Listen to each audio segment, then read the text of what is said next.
દરેક નીતિની સામે કાયદાની રીતે ઊભો રહેતો SSK ન્યૂઝ ચેનલ। સુરત પોલીસના નવતર પ્રયોગમાં લોકો ઘરોમાંથી હથિયાર પોલીસને સોંપી રહ્યા છે, ત્યારે જહાંગીરપુરા પોલીસે કોમ્બિંગ કરતા લોકોએ સ્વયંભૂ હથિયાર પોલીસને સોંપ્યા હતા। સુરત શહેર પોલીસ અસામાજિક તત્વો સામે એક્શન મોડમાં આવી ગઈ છે અને અલગ અલગ વિસ્તારોમાં રાત્રિના સમયે પોલીસ કોમ્બિંગ કરી રહી છે। પોલીસે કોમ્બિંગ કરવાની નવી ટ્રીક અપનાવી અને કોમ્બિંગ પહેલા પોલીસ દ્વારા અનાઉન્સ કરવામાં આવે છે કે જો કોઈ પાસે હથિયાર કે ઘાતક વસ્તુ હોય તો પોલીસ સમય આપે તેમાં જાતે મૂકી જાઓ। પછી કોઈ કોમ્બિંગ સમયે કોઈના ઘરમાં કે વ્યક્તિ પાસે હથિયાર કે કઈ વસ્તુ મળશે તો કાર્યવાહી કરશે। આમ જ જહાંગીરપુરા પોલીસ સ્ટેશન દ્વારા પોતામાં પોલીસ સ્ટેશનના હદ વિસ્તારમાં આવેલા સંવેદનશીલ વિસ્તારોમાં કોમ્બિંગ હાથ ધર્યું હતું અને પ્રધાનમંત્રી આવાસ સુમન વંદન ખાતે લોકોએ પોલીસને સહકાર આપતા મોટી સંખ્યામાં હથિયારો સ્વયંભૂ મૂકી ગયા હતા। લાકડાના ફટકા, લોખંડનો સળિયો, રેમ્બો છરી, તલવાર, ચપ્પુ એમ કુલ મળી 43 હથિયાર લોકોએ જમા કરાવ્યા હતા।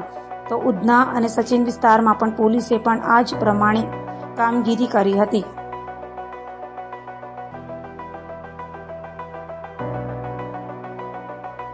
હવે મહેરબાન પોલીસ કમિશનર સાહેબ સુરત શહેર સાહેબના તરફથી જાહેરનામું બહાર પાડવામાં આવે છે, જે જાહેરનામા હેઠળ એવા કોઈ પણ શસ્ત્રો, દંડા, લાકડી, લાઠી, તલવાર, ભાલા, સોટા, ખંજર, ચપ્પા અને શારીરિક હિંસા પહોંચાડવામાં ઉપયોગમાં લઈ શકાય તેવી તમામ ચીજોનો ઉપયોગ કરવો અને તેને સાથે રાખવા અને પ્રતિબંધિત કરવામાં આવેલું છે।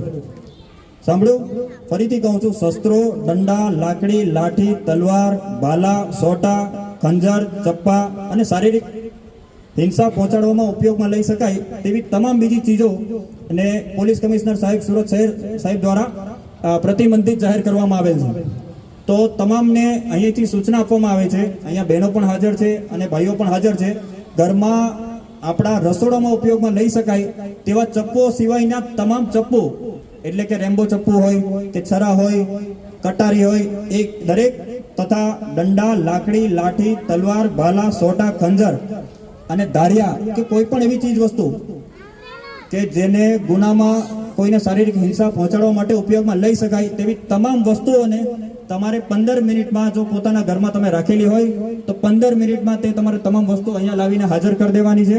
અને જો તમે હાજર કરી દેશો તો એ બાબતે કોઈ પણ બીજા કાયદાકીય પગલાં નહીં ભરવામાં આવે, પરંતુ જો તમે અહીંયા હાજર નથી કરી લાવ્યા અને તમારા ઘરમાં તમે વસ્તુ રાખો છો અને પોલીસ ચેકિંગમાં જો એ વસ્તુ મળી આવે છે તો તે ગુનાહિત કાર્ય ગણાશે અને તેના વિરુદ્ધ કાયદેસરના પગલાં લેવામાં આવશે।